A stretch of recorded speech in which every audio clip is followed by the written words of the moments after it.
हाय दोस्तों, आज हम जानते हैं सोशल रिस्पॉन्सिबिलिटी इन बिजनेस क्या होता है, जिसको हम ऑल्सो कहते हैं कॉरपोरेट सोशल रिस्पॉन्सिबिलिटी।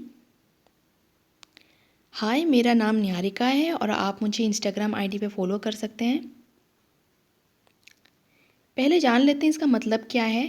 तो समझने के लिए दोस्तों मैंने शॉर्ट में यहाँ पे लिखा है duties of a business to the society. Duties of a business towards the society पे आप बोल सकते हैं। बिजनेस के जो भी ड्यूटीज़ आ जाते हैं सामने सोसाइटी को लेके, सोसाइटी के लिए बिजनेस को जो कुछ भी करना रहता है उसको कॉरपोरेट सोशल रिस्पॉन्सिबिलिटी कहते हैं हम लोग। According to K.K. Andrew, social responsibility may be taken to mean intelligent and social objective concern for the welfare of the society. दोस्तों, जो भी हम सोशली हम जब खुद को रेस्पॉन्सिबल मान जाते हैं सोसाइटी को लेके, तो आप सोच रहे होंगे कि वैसे तो बहुत सारे नॉन प्रॉफिट ऑर्गेनाइजेशन हैं, बहुत सारे एनजीओस हैं, वो लोग भी तो सोसाइटी के लिए काम कर रहे हैं, तो बिजनेस को ये सब करने की क्या ज़रूरत है। ठीक है, तो आइए हम जानते हैं इसका रीज़न क्या है। तो पहले हम देख लेते हैं दोस्तों, इंडिया ऐसा फर्स्ट कंट्री है जहाँ पे सीएसआर एक्टिविटीज़ को एक्चुअली इम्प्लीमेंट किया गया और मैंडेटरी भी किया गया है। ठीक है, मैंडेटरी का ये मतलब नहीं है कि सारी कंपनीज में सीएसआर एक्टिविटीज़ वो लोग कर रहे हैं, ऐसा नहीं है दोस्तों। मैंडेटरी सिर्फ उस कंपनीज के लिए हैं, उस ऑर्गेनाइजेशंस के लिए हैं जो कंपनी का एनुअल टर्नओवर 1000 करोड़ या उससे ऊपर हो, या फिर नेट वर्थ जो हम लोग का एसेट्स माइनस लाइबिलिटी बोलते हैं वो 500 करोड़ या उससे ऊपर हो, या एनुअल नेट प्रॉफिट 5 करोड़ या उससे ज़्यादा हो। तो इन तीनों केस में इनमें से कुछ भी अगर हो जाता है इस कॉरपोरेशन या ऑर्गेनाइजेशन में, तो उसका जो नेट प्रॉफिट है लास्ट 3 इयर्स का, उसमें से एवरेज 2%, उसका एवरेज लास्ट 3 इयर्स का एवरेज का 2% सीएसआर एक्टिविटीज़ में स्पेंड होना मैंडेटरी है। तो यहाँ पे दोस्तों आप जब समझ रहे होंगे कि बहुत सारी छोटी मोटी जो कंपनीज़ हैं वो क्यों यहाँ पे आउटर हो जाती है, मतलब कि एक्सेप्शनल हो जाते हैं कि only these companies can do this things. Okay, तो यहाँ पे आ जाते हैं कि कुछ ही कंपनी ऐसी हैं जो सक्सेसफुल हैं और वही लोग ही सीएसआर उनके लिए मैंडेटरी बन जाता है। तो आज हम जानते हैं कि सोशल रिस्पॉन्सिबिलिटी में कुछ ऑर्गेनाइजेशन क्यों डिसाइड करते हैं कि हमको इन्वॉल्व होना है। ठीक है, पहले आता है पॉजिटिव पब्लिक रिलेशन।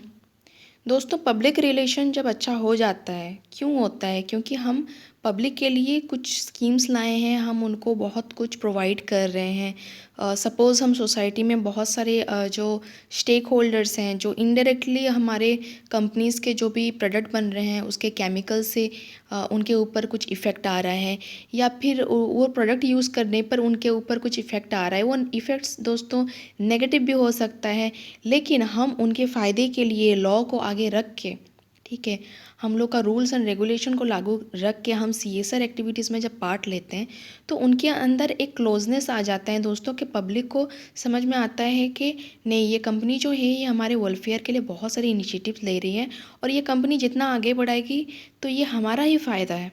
ठीक है, तो पब्लिक हमारे सपोर्ट में आ जाती है। इसमें क्या होता है, यूनिटी बढ़ती है कि सिर्फ उतना ही नहीं, पब्लिक हमारे ऊपर और भी बहुत कुछ उनको मिलता है। क्या मिलता है उनको? जॉब मिल रहा है, एम्प्लॉयमेंट मिल रहा है, एक स्टेबल जॉब मिल रहा है, कंपनसेशन सही से मिल रहा है, उनको सिक्योरिटी मिलता है कि उनका फैमिली सही से रहेगा। ठीक है, उनको हाइजीनिक हेल्थ हर तरह की फैसिलिटीज़ मिल जा रही हैं। उनके बच्चे जो शायद कल तक वो लोग अफोर्ड नहीं कर सकते थे अपने बच्चों को एजुकेशन प्रोवाइड करने में, लेकिन आज उनके बच्चे जो हैं वो सीएसआर एक्टिविटीज़ की वजह से उनको एजुकेशन प्रोवाइड हो रहा है, क्लॉथ्स प्रोवाइड हो रहा है। ठीक है, उनको भूख में नहीं रहना पड़ रहा है। तो ये सब चीज़ों की वजह से हम लोग का रिलेशन बॉन्डिंग जो है बहुत अच्छा बन जाता है। ठीक है, और ये रेपुटेशन के लिए भी बहुत अच्छा है।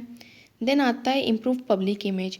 पब्लिक इमेज इतना अच्छा आ जाता है दोस्तों कि डायरेक्टली ही पब्लिक के मुंह में ही रहेगा हमारा, मतलब कंपनी का जो नाम है, क्योंकि इतना सिर्फ रहता है कि हम लोग का इतना डेवलप कर दे रहे हैं कि जो भी हमारा सराउंडिंग है वहाँ पे अच्छी सड़क बन जा रही हैं, वहाँ पे बैंक फैसिलिटीज़ आ जा रहे हैं, पैसे का फैसिलिटीज़ आ रहा है, मार्केट अच्छा चल रहा है। तो क्या हम उनका जो ग्रॉस डोमेस्टिक प्रोडक्ट जो उनका है, उनका जो इनकम यूटिलाइजेशन है, वो जितना ज़्यादा परचेज़ कर पाएंगे वो हमारे लिए ही फ़ायदा है। ठीक है, तो उसमें क्या हो रहा है, उनका परचेजिंग पावर बढ़ रहा है पब्लिक का, तो पब्लिक इमेज भी जो है वो बढ़ रहा है। ठीक है, जितना हम डेवलप कर रहे हैं। तो उससे आता है मोर बिजनेस अपॉर्चुनिटीज़। इसमें क्या आता है, फॉरेन इन्वेस्टर्स जो हैं वो भी अपना शेयर यहाँ पे इन्वेस्ट करना चाहते हैं, या फिर हमारे बिजनेस के साथ वो मर्ज होना चाहते हैं, क्योंकि अपना बिजनेस वो वहाँ पे एस्टेब्लिश करना चाहेंगे। कहाँ पे, हमारे कंट्री पे। ठीक है, हमको नया प्रोजेक्ट्स मिल जाता है। नया प्रोजेक्ट सपोज किसी को नया कंपनी या नया एक कंपनी बिल्डअप करना है, इंफ्रास्ट्रक्चर करना है हमारे यहाँ पे, हमारे सराउंडिंग में, तो वो हमारे साथ जो है हाथ मिला सकती है, हमको प्रोजेक्ट दे सकती है कि भाई आप लोकल हैं, आप पहले डिसाइड लिए, आपके मैनेजर के ऊपर हम ये करते हैं, ये डिपेंड कर रहे हैं कि आप कैसे हमारे बिजनेस को एस्टेब्लिश करेंगे। हम आपसे स्ट्रैटेजी जानना चाहते हैं कि हमको कैसे बिजनेस को स्ट्रैटेजाइज करना है, सही से अपना फार्म जो बेस है उसको स्टेबल करने में। ठीक है, तो ये होता है, हम लोग को भी अपॉर्चुनिटीज़ मिल जा रहा है, एग्रीमेंट के हिसाब से हमको कुछ परसेंटेज उनका प्रॉफिट मिल जा रहा है। ठीक है, उनका कुछ परसेंटेज ऑफ शेयर हमको मिल रहा है, या फिर हमको ये मिल रहा है कि हमको कुछ एक्स्ट्रा सर्विसेज एक्स्ट्रा कंपनी को एक्वायर करने के लिए भी हमको मिल सकता है। ठीक है, देन आता है सेटिस्फाई स्टेक होल्डर्स। दोस्तों, स्टेक होल्डर्स कौन है, जो सब लोग लोग मतलब एनिमल्स भी आ जाते हैं दोस्तों, इंसान भी आ सकते हैं, कोई भी living non living beings. Living beings मतलब आपका पेड़ पौधे भी आ जा रहे हैं, इन्वायरमेंटल आ जा रहे हैं, तो सब कुछ सेटिस्फाइड रहना चाहिए। ठीक है, तो सिर्फ स्टेक होल्डर्स उतना ही नहीं है, आपको पता है कि गवर्नमेंट भी एक स्टेक होल्डर्स है, क्योंकि वो भी इम्पैक्ट हो रहा है, उसके ऊपर भी बहुत सारे इकोनॉमिकल जो चेंजेस आते हैं, इन टेक्नोलॉजिकल चेंजेस आते हैं, वो सब कुछ हमारे एम्प्लॉयमेंट पे, हमारे जो फैक्ट रिपोर्टिंग है उस पर, बजट रिपोर्टिंग है उस पर, सब में कुछ ना कुछ इम्पैक्ट लाते हैं।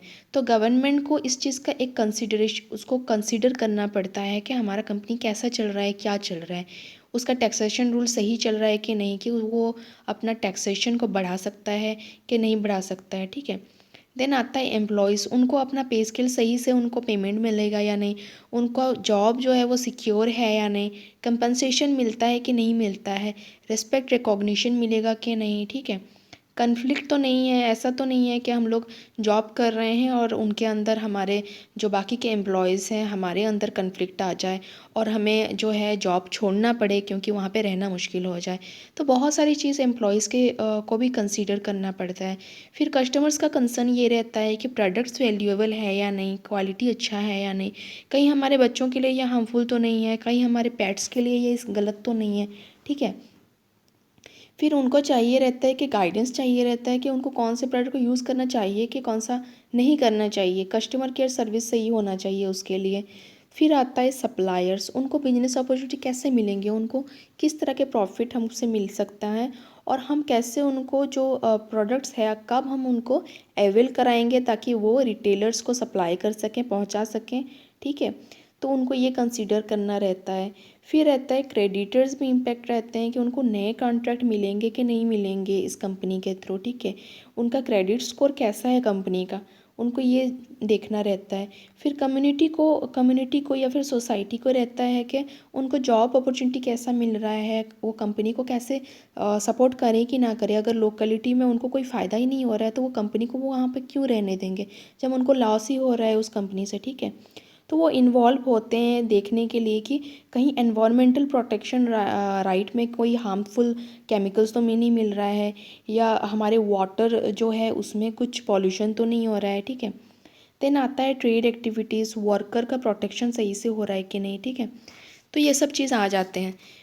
फिर हमको क्या फ़ायदा होता है बिजनेस को, जैसे हम लोग का जो मैनेजमेंट है वो और ज़्यादा इफ़ेक्टिव हो जाता है दोस्तों सीएसआर के वजह से, क्योंकि हम लोग का जो मैक्सिमम जो हम लोग इन्वेस्ट करते हैं, किस में इन्वेस्ट करते हैं दोस्तों, एडवर्टाइजमेंट पे। एडवर्टाइजमेंट हम लोग का शॉर्ट भी अगर है 60 to 1% भी अगर है, 60 सेकेंड से 1% भी अगर है, 1 मिनट तक का भी एडवर्टाइजमेंट है, तो वो ऐसा एडवर्टाइजमेंट होना चाहिए रहता था कि पब्लिक के माइंड में बैठ जाए कि हमको कॉलगेट लेना है, पेस्ट लेना है, या हम लोग का सर्फ एक्सेल ही सबसे बेस्ट है, उस सर्फ एक्सेल एक दे दीजिए। तो ये फर्स्ट उनका इंप्रेशन रहना चाहिए कि उनके दिमाग में ये रहना चाहिए कि ये प्रोडक्ट हमको चाहिए। ठीक है, तो ये जो है, ये सिचुएशन जो है, हमको एडवर्टाइजमेंट में ज़्यादा स्पेंड करना नहीं पड़ता दोस्तों। क्यों करना नहीं पड़ता? क्योंकि हम ऑलरेडी पब्लिक के साथ क्लोजली इतने रिलेशन में आ गए हैं, हम पर्सनली हम उतने क्लोज़र मिल गया, हम लोग का रिलेशनशिप ऐसा बिल्ड हो गया है CSR के वजह से, कि हमको एडवर्टाइजमेंट में कॉस्ट ज़्यादा नहीं पड़ रहा है, हमको चीप पड़ जा रहा है, या फिर हमको एडवर्टाइजमेंट के लिए कोई इन्वेस्ट करना ही नहीं पड़ेगा। और उसमें क्या होता है, हम लोग का जो भी हम लोग का बच जाता है, हमारे पास जितना इन्वेस्टमेंट, हम लोग के पास ज़्यादा जो पैसे जो ज़्यादा आ जाते हैं, ज़्यादा प्रॉफिट मार्जिन रहता है, तो हम उसी को हमारे मैनेजमेंट में और ज़्यादा इफ़ेक्टिव यूटिलाइजेशन कर सकते हैं। हम मैनेजमेंट को और ज़्यादा अच्छा बना सकते हैं और ज़्यादा डेवलप कर सकते हैं। तो हम लोग को क्या होता है, हम ऐसा भी हो सकता है कि हम जो बिगेस्ट रिस्क है उसको भी लेने के लिए पोटेंशियल हमारे अंदर आ जाए, क्योंकि हमारे पास हमेशा कमी नहीं रहेगी, हम फाइनेंशियली इतने स्ट्रांग बन जाएंगे। ठीक है, तो CSR एक्टिविटीज़ ये एक तो काम में आता है। फिर देते हैं कि एक्चुअली CSR एक्टिविटीज़ के अगेंस्ट में क्या क्या आर्गूमेंट्स हैं और सपोर्ट में क्या क्या आर्गूमेंट्स हैं। ठीक है, तो आइए देखते हैं कि CSR अगेंस्ट में क्या क्या परसेप्शन आते हैं ऑर्गेनाइजेशंस के। पहला आ जाता है, business should confine itself to business operations only. दोस्तों बहुत सारे जो हैं नॉन प्रॉफिट ऑर्गेनाइजेशन, NGOs और सोसाइटी, जो आश्रम हैं, बहुत सारे सोसाइटल वेलफेयर के लिए ऑर्गेनाइजेशन भी हैं दोस्तों। तो बिजनेस ये कहता है कि अगर ये सब चीज़ बियर करने के लिए वो सब लोग हैं, तो हमको सिर्फ बिजनेस को ही ऑपरेट करना चाहिए, ये सब की चीज़ों के बारे में नहीं सोचना चाहिए। क्योंकि कहीं ना कहीं हमारे जो एम्प्लॉयज़ हैं, एम्प्लॉयर्स हैं, हर कोई अपने सैलरी में से भी उनको टैक्स पे तो कर ही रहा है।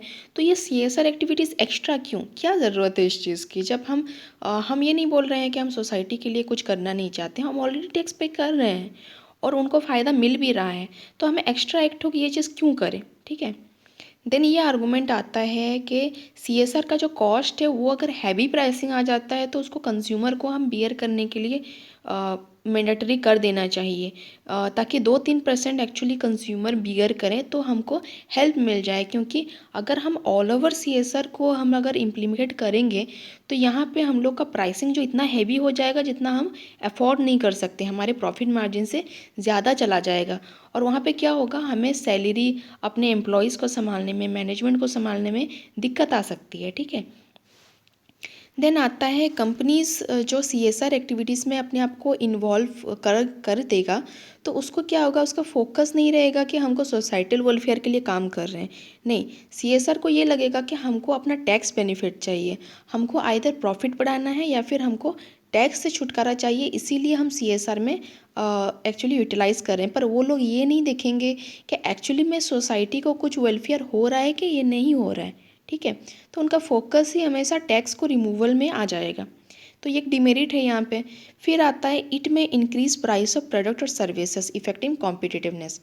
तो अगर प्रोडक्ट का प्राइस जो है, क्वालिटी सेम है, प्रोडक्ट का वैल्यू सेम है और अमाउंट भी सेम है, कुछ ही ग्राम्स का है, 100 ग्राम में मार्केट में जो रेट में मिल रहा है उसी रेट में अगर हम नहीं बेचेंगे और ज़्यादा हायर रेट में थोड़ा चले जाएंगे, तो पब्लिक क्या देखेगी, हम उतना क्यों अफोर्ड करें जब हमको वही प्रोडक्ट वही सिमिलर क्वालिटी क्वांटिटी में हमको अफोर्डेबल प्राइस में मिल जा रहा है।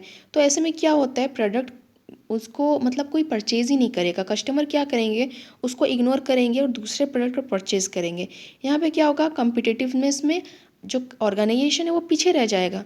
ठीक है, तो वो क्यों मतलब कि इसमें हैवी प्राइसिंग को क्यों आगे बढ़ाएगा? अगर CSR एक्टिविटीज़ में मतलब वो इंडल्ज हो रहा है, तो पॉसिबल है कि उसको अपना प्रोडक्ट का प्राइस जो है उसको हाई करना पड़े।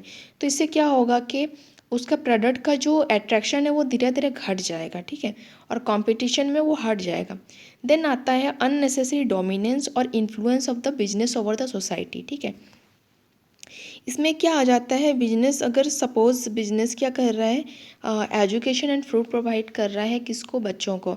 तो अगर सपोज़ बच्चे जो हैं वो अवेल नहीं कर पा रहे हैं बिटवीन, अगर वो अटेंड नहीं कर पा रहे, तो उनको अगर कंपलसरी उनको आना ही आना है, अगर बिजनेस बोलता है कि आपको फोर्सफुली इसी दिन ही आना है, यहाँ पे ही करना है, ये चीज़ करना ही करना है, सोसाइटी को अगर सपोज़ उनको शॉप्स जो है, जो फूड स्ट्रीट्स है, तो जो भी रोड साइड दुकानें हैं उनको जल्दी से उनको हटाना है और वहाँ पे ओरिजिनल बिल्डिंग करना है ताकि अच्छे से दुकान बने। तो मतलब शुरू से ही स्टार्टिंग में कोई अचानक से अपना शॉर्ट जो शॉप है उसको हटा नहीं सकता है ना दोस्तों।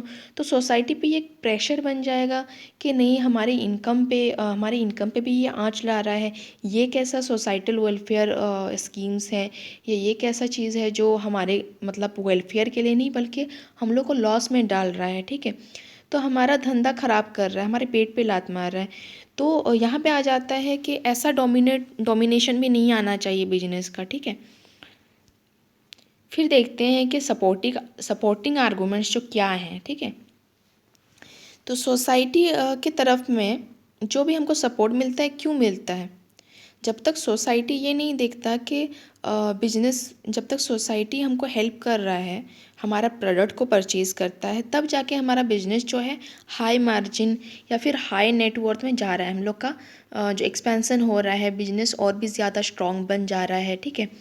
तो बिना सोसाइटी के, बिना कंज्यूमर कस्टमर के हमारा बिजनेस कभी आगे बढ़ता ही नहीं। तो हम लोग का बिजनेस का जो ड्यूटी और रेस्पॉन्सिबिलिटी बनता है कि हम सोसाइटी के तरफ CSR एक्टिविटीज़ इम्प्लीमेंट करें, इनिशिएटिव लें, ताकि हम सोसाइटी को भी कुछ अच्छा मतलब कि उनको बेनिफिट दे सकें, क्योंकि ये हम लोग का ड्यूटी है, ठीक है। ये एक आर्गूमेंट बनता है, सपोर्टिंग आर्गूमेंट। देन आता है CSR improves the corporate reputation. तो कॉरपोरेशन का जो भी रेपुटेशन है उसको और ज़्यादा इम्प्रूव करता है, डेवलप कर सकता है। तो ये हमारा कहीं ना कहीं हमारे देश, हमारे जो लोग हैं, हमारा सोसाइटी है, उसके अच्छे के लिए ही है, ठीक है। देन आता है हेल्प्स गेनिंग कॉम्पिटिटिव एज। तो हमें कंपटीशन में हमें बहुत अच्छा मतलब कि हमको हमेशा देखा जाएगा। तो लोग जो हैं हम लोग को कभी भी पीछे नहीं देखेंगे। इवन इफ हम कुछ मतलब एडवर्टाइजमेंट नहीं कर रहे हैं, इवन हम बाकी सब चीज़ें नहीं कर रहे हैं, लेकिन अगर हम CSR एक्टिविटीज़ में शामिल हैं तो हमको चाहेंगे पब्लिक कि हम हमेशा कंपटीशन में रहें, और वो हमें हमेशा देखना चाहेंगे कि हम कहीं पीछे ना हट जाएं, ठीक है। देन आता है it helps remove unnecessary government regulation intervention. अगर हम सोसाइटी के लिए ऑलरेडी कुछ कर रहे हैं तो हम ऑलरेडी सैलरी से तो टैक्स कट ही रहा है दोस्तों, गवर्नमेंट रेगुलेशन को तो हम मान ही रहे हैं।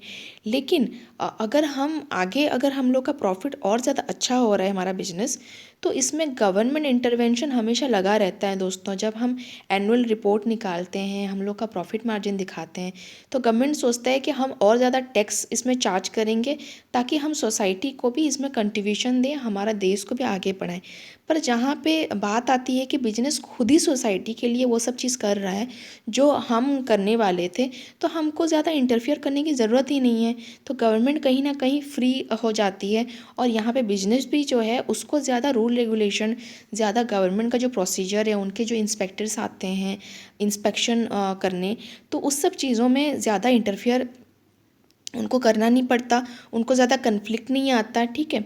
और ज़्यादा किसी का भी जो है अनएक्सेप्टेबल जो एलोवेंस जो है वो बहुत अच्छे से मिल जाता है, ठीक है, कोई रेस्ट्रिक्शन नहीं आता। देन आता है हेल्प्स बिल्ड रिलेशनशिप। ये मैंने पहले से भी डिस्कस किया था दोस्तों। रिलेशनशिप बिल्ड करने में बहुत हेल्पिस्ट है, और जितना अच्छा रिलेशनशिप बनेगा दोस्तों उतना ज़्यादा कंपनी का भी रेपुटेशन प्लस हर किसी का वेलफेयर उसी में रहता है दोस्तों। कहीं पे भी किसी भी चीज़ में आप देख लें, ठीक है।